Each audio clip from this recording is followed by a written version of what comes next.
Hey everyone, and welcome back to the Rules of Thumb podcast with Dr. G. I'm your host, Nick Golinvaux, and I write a weekly newsletter on all things musculoskeletal health and longevity. That means fewer aches and pains and a better knowledge of what to actually do when they inevitably rear their ugly head. In this podcast, I will read to you my article of the week so that you can listen to it on the go. If video is more your thing, welcome to those of you watching on my YouTube channel. And as always, the original article with its associated images will be linked in the show notes below. So without further ado, let's get into this week's article titled, How to Use a Brace to Actually Treat Your Tendinitis or Sprain, a framework.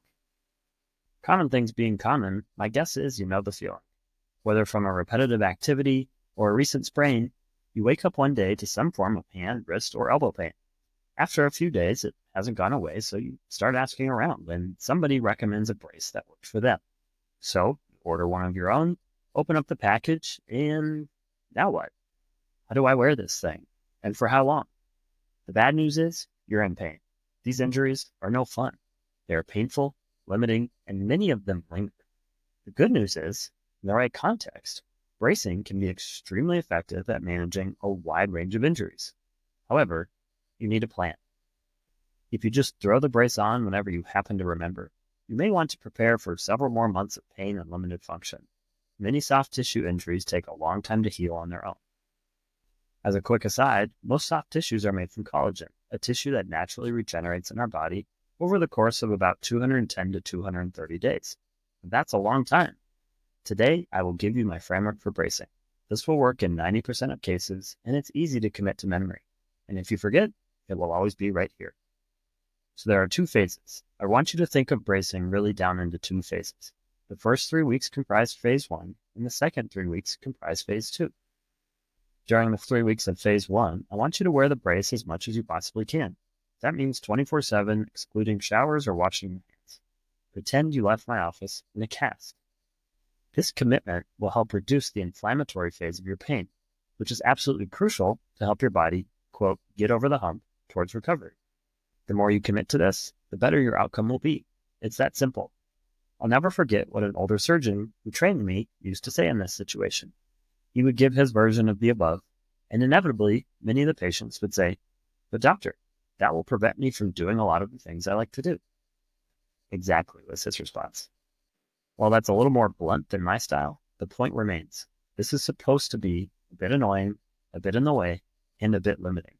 Your hand or wrist or elbow is telling you it needs a break. You've come this far, so now it's time to listen. Phase 2. Phase 2 is what I call the weaning phase. You want to think of this phase as divided into 3 smaller chunks, 1 chunk per week approximately. So as week 4 begins, you can gradually start weaning out of the brace for light activities. Try brushing your teeth or making your morning coffee without the brace on. If it doesn't hurt, keep going.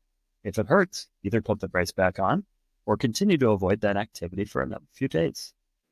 Pain truly is your guide here. It sounds simple, but if it hurts, don't do it. A little soreness or some weakness is okay, but pushing through pain is only stoking the flames of inflammation. We're here to snuff it out. Take it day by day, and if you feel comfortable, progress to moderate activities during week 5. That means taking the jug of milk out of the fridge or lifting a small pan from the stove. This is also the week that most people start to try sleeping without the brace. Again, pain is your guide. And finally, experiment with the occasional heavier activity in week 6. If this all goes according to plan, our goal is for you to be essentially brace-free by the end of 6 weeks. The reality is, you will likely find that there's an activity or two in your life that you'll want the brace for as long as 10 to 12 weeks. So here's a quick review. Phase 1, weeks 1 through 3, 24/7 bracing. Phase 2, week 4, out of the brace for light activities as tolerated. Week 5, out of the brace for moderate activities as tolerated. Consider sleeping without the brace. And week 6, out of the brace for heavy activities as tolerated. You can really do this. By following this protocol, you're actively participating in your healing process. Your commitment to this plan will play a significant role in your recovery success. The neat part is that this framework can be combined with your favorite supportive therapies, whether over-the-counter anti-inflammatory medicines, massage, ice, or heat.